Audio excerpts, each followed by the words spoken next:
My father slammed down the legal document and said either you donate your heart to your sister, or you are cut off from the family fortune. I never thought my own blood would try to take my heart literally. The words echoed in the mahogany paneled study as I stared at my father's cold eyes. Robert Blackwood, CEO of Blackwood Pharmaceuticals, wasn't a man who made idle threats. This is insane, I whispered, my fingers trembling as I pushed away the documents. You can't be serious, Emma. Your sister is dying, he said flatly. The doctors give Olivia 6 months without a transplant, and you are a perfect match, but I'll die. You were asking me to sacrifice my life for Olivia's. My father's expression didn't change. Medical science has advanced. There are experimental procedures that no one has survived, I shouted, rising from my chair. This isn't about tradition or family duty. This is murder. My mother Grace stood silently by the fireplace, her eyes avoiding mine. She had always favored Olivia, the delicate, perfect daughter, over me, the robust, outspoken one who dared to build her own career instead of simply marrying well. You have 1 week to sign, father said, tapping the document, or you'll be removed from the company, your trust fund frozen, and your position as heir terminated. The timing couldn't have been worse. Just that morning, my boss Marcus had informed me my promotion to senior treme was delayed indefinitely due to restructuring. Marcus, who happened to be Olivia's fiancé, and if I refuse, I challenged. Father's smile was thin as a scalpel. Then you'll have nothing. No money, no home, no family. The Blackwoods have always sacrificed for each other. It's tradition. No one has ever been asked to die for tradition. Your sister needs you, mother finally spoke, her voice soft but unyielding. What kind of person refuses to save their own sister? I looked between them, these strangers wearing my parents' faces. My phone buzzed. My fiancé James texting to ask how the family meeting was going. I grabbed my purse and headed for the door. I need to think. 1 week, Emma, father called after me, or we'll proceed with legal measures to enforce the family covenant. Outside in my car, I finally broke down. They couldn't really take my heart, could they? But I knew the Blackwood Empire had ways of making impossible things happen. What they didn't know was that I had no intention of giving up, not my heart, not my career, not my life. If they wanted war, they would get one. Because the one thing my perfect sister Olivia never understood about me, I fight back. The Blackwood Pharmaceuticals archive room smelled of dust and secrets. After midnight, security was minimal, especially when you had an executive key card and knew the guard schedules. Being undervalued had its advantages. No one noticed when I stayed late. Family covenant, my ass, I muttered, scanning through decades of family documents. 3 hours of searching had revealed nothing about any tradition of organ donation. It was all a lie. My phone lit up with James's 5th message. Babe, where are you? I am worried. I ignored it. James wouldn't understand what I was doing. Sweet conflict. Averse James, who constantly urged me to just get along with my family. The next file made me freeze. Employee records from Ader, specifically documents about my stalled promotion. Marcus had flagged me as a liability risk due to erratic behavior and possible mental health concerns. The assessment date. 3 months ago, when Olivia's condition had supposedly worsened. Bastard, I whispered. Deeper in the system, I found correspondence between Marcus and my father, discussing not just my career but something called Project Cordis. The messages were vague but mentioned tissue compatibility and unique genetic markers. My office phone rang, startling me so badly I knocked over a stack of files. Emma, it was James. The guard said you are still there. It's 2 a.m. research, I said curtly. Is this about what happened with your family? You've been acting strange since I'll be home soon. I cut him off, noticing a file labeled Blackwood Reynolds Partnership. Reynolds, Marcus's surname. After hanging up, I opened the file to find a draft contract. Blackwood Pharmaceuticals would partner with Reynolds B Tech on a revolutionary cardiac the projected value billions. The key component, proprietary cellular material with unique regenerative properties. My blood ran cold when I saw the appendix mentioning donor heart tissue with specific genetic markers identified in subject EB-1992, my birth year. The office door opened, flooding the room with light. Working late, Marcus Reynolds stood in the doorway, his smile not reaching his eyes. Just catching up, I said casually, sliding the contract under other papers dedicated. That's what I've always admired about you, Emma. He stepped closer. Though I worry about your work-life balance, James mentioned. You've been stressed. James had talked to Marcus about me. My stomach twisted. I am fine, I replied. Actually, I wanted to discuss my promotion. Timeline. Marcus's expression hardened slightly. Emma, I hate to say this, but there are concerns about your stability. Perhaps taking some time off would be best. Family comes first, after all. The subtext was clear. He knew exactly what my father had asked of me. I'll think about it, I said, gathering my things. As I left, I noticed Marcus watching me. I'd have to be more careful. They were all connected. My father, Marcus, my stalled career, and Olivia's mysterious heart condition, and possibly James too. That night, I didn't go home. I needed allies and answers quickly before my 1-week deadline expired, because I was starting to suspect this wasn't just about saving Olivia's life. It was about something in my heart that they wanted, something worth billions, and they were willing to kill me to get it. The annual Blackwood Pharmaceuticals gala should have been my moment of triumph. Instead, I stood in a corner, a champagne flute clutched in my trembling hand, watching Marcus take the stage. Before we continue celebrating our record year, Marcus announced, I'd like to address some organization changes. 3 days of investigation had confirmed my suspicions. There was no family covenant. My father and Marcus had fabricated everything, including, I was increasingly certain, the severity of Olivia's condition. Emma Blackwood has been a valued member of our executive team, Marcus continued, his voice dripping with false sincerity. Unfortunately, due to personal health considerations, Emma will be stepping back from her SVP track to focus on her well-being. Gasps and murmurs rippled through the crowd. My colleagues turned to stare at me. What personal health issues? Someone whispered loudly. Marcus smiled sympathetically. We at Blackwood support mental health awareness and admire Emma's courage in addressing her needs. Please join me in wishing her well during this difficult time. The room erupted in awkward applause. The message was clear. I was unstable, unfit for leadership. My phone buzzed with a text from James. Where are you? We need to talk now. I'd been avoiding James since discovering his name on several emails to Marcus about my concerning behavior, but now I spotted him across the room, standing near my father and Marcus. They were watching me, waiting for my reaction. Instead of making a scene, I smiled politely and headed for the exit. In the hallway, I ducked into an empty conference room and called the one person I now trusted, Dr. Chen, a medical ethicist I'd contacted after finding his articles on corporate exploitation of genetic material. They're discrediting me professionally before I can expose them, Miss Blackwood. If what you suspect is true, that they're after your heart tissue for that regenerative therapy patent, this goes beyond unethical. It's criminal. The door opened behind me. James stood there, his face tight with anger. I have to go, I told Dr. Chen, hanging up. Emma, what the the hell, James demanded. You are avoiding me, sleeping in hotels, making secret calls. Your father says you are having a breakdown over Olivia's condition. Is that what Marcus told you to say? I asked coldly. James faltered. What? I showed him my phone screenshots of his emails to Marcus detailing my movements, moods, and private conversations. You've been spying on me, I said, my voice breaking, despite my determination to stay strong. How long have you been working with them, Emma? It's not like that. His expression shifted from anger to pleading. Your father asked me to keep an eye on you, for your own good. You've been under so much stress. Stop lying, I snapped. I found everything: Project Cordis, the partnership, the genetic markers. They don't want me to save Olivia. They want my heart tissue for their billion-dollar patent. James paled. Emma, you don't understand. Did you know they were planning to kill me? He didn't answer immediately, which was answer enough. We were going to be married, I whispered. I trusted you, Emma. The door opened again. My father, Marcus, and 2 security guards entered. Emma, you are causing a scene, father said quietly. James told us you've been acting erratically. We're concerned. I bet you are, I replied, backing away. Marcus stepped forward. Emma, we only want what's best for the company. For Olivia, for everyone. Everyone except me, I said. I noticed one of the security guards moving to block the exit. They were trying to corner me in that moment. I realized the full extent of their plan. Discredit me publicly, declare me unstable, then take what they wanted while I was powerless to resist. I lunged for the second door at the back of the conference room, slamming it behind me. As I fled behind me, I heard my father's voice. Let her go. She has nowhere to run. But he was wrong. I had exactly one place to go, and it was time to fight back. So, let me get this straight, Sophia, Winter said, tucking a strand of dark hair behind her ear. Your father and sister's fiancé are trying to harvest your heart for some experimental procedure. Your own fiancé has been spying on you, and now they're painting you as mentally unstable.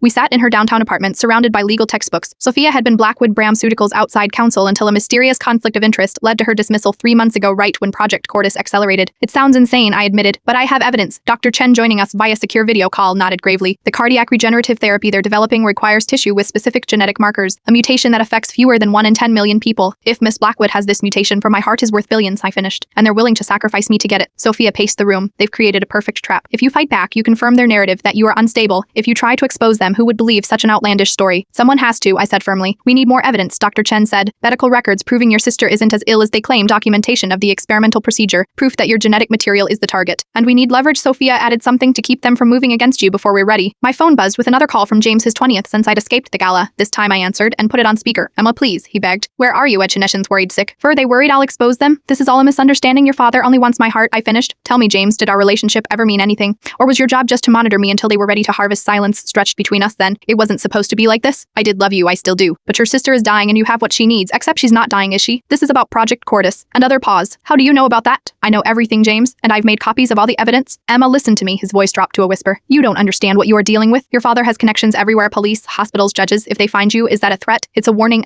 He broke off, then continued urgently. They're tracing this call. You need to. I ended the call and yanked out my phone battery, hands shaking. He's right about one thing, Sophia said grimly. Robert Blackwood has half the city in his pocket. Then we go bigger, I decided. Federal prosecutors, national media, but first we need irrefutable proof. Dr. Chen leaned closer to his camera. I may have a way to get Olivia's real medical records. I have colleagues at Boston General. Sophia nodded. And I still have contacts in the legal department who owe me favors. We could get internal documents on Project Cordis. For the first time in days, I felt hope. And I have something they don't know about: access to my mother's private email. She's been distant, but she might not know the full extent of what they're planning. Throughout the night, we formulated our plan. By dawn, we had our strategy: gather evidence, build a legal case, and prepare for public exposure. We would have one chance to get this right. As Sophia and Dr. Chen worked their contacts, I discovered something unexpected in my mother's emails: communications with a genetic specialist expressing concern about Robert's plan for Emma. She wasn't fully complicit after all. This could be our way in, I told Sophia. My mother might be an ally, but as we were discussing this, Dr. Chen called with alarming news. Miss Blackwood, I've obtained your sister's medical records, he said, his voice tense. Her condition is entirely fabricated. The labs, the echocardiograms, they've been falsified. So she's completely healthy, I asked, stunned. Number? Dr. Chen hesitated. According to the real records, Olivia has no heart condition at all, but she does have something else. The same genetic marker as you. They've been lying to both of you. The revelation hit me like a physical blow. This wasn't just about harvesting my heart tissue. It was about something bigger, something involving both Olivia and me. And suddenly I understood what I needed to do next. All rise for the Honorable Judge Miranda Kapoor. The courtroom fell silent as I stood beside Sophia, facing the most dangerous moment of my life. Across the aisle, my father's legal team, 5 attorneys from the most prestigious firm in Boston, watched with cold eyes. Behind them sat my father Marcus, and a frail-looking Olivia. James was conspicuously absent. My emergency petition for a restraining order and injunction against Blackwood Pharmaceuticals. I'd caught them off guard. Instead of running or hiding, I had gone on the offensive. Your Honor, Sophia began after preliminaries. We are seeking immediate protection for Miss Emma Blackwood, who faces extraordinary coercion and medical exploitation by her own family and Blackwood Pharmaceuticals. My father's lead attorney, Harrison Wells, rose smoothly. Your Honor, this is a regrettable family dispute being driven by Miss Blackwood's recent mental health challenges. We ask that this matter be dismissed and Miss Blackwood remanded to professional care. Judge Kapoor studied the thick file before her. Miss Winters, these are exceptional allegations. What evidence do you have of this alleged forced organ harvesting and collages? Sophia gestured to me and I approached the witness stand. After being sworn in, I recounted everything. The ultimatum, the investigation, the conspiracy between my father and Marcus. Wells cross-examined aggressively. Miss Blackwood, isn't it true you've been under psychiatric care for paramour delusions? No, I replied calmly. Then how do you explain these medical records? He produced documents showing I had been treated for persecution delusions and familial paranoia. Those records are falsified, I stated, just like my sister's heart condition. Murmurs swept through the courtroom. Olivia's face went went pale. Your Honor, Sophia interjected. We called Dr. Alan Chen, medical ethicist and cardiologist. Dr. Chen's testimony was devastating. He methodically demonstrated how Olivia's medical records had been altered,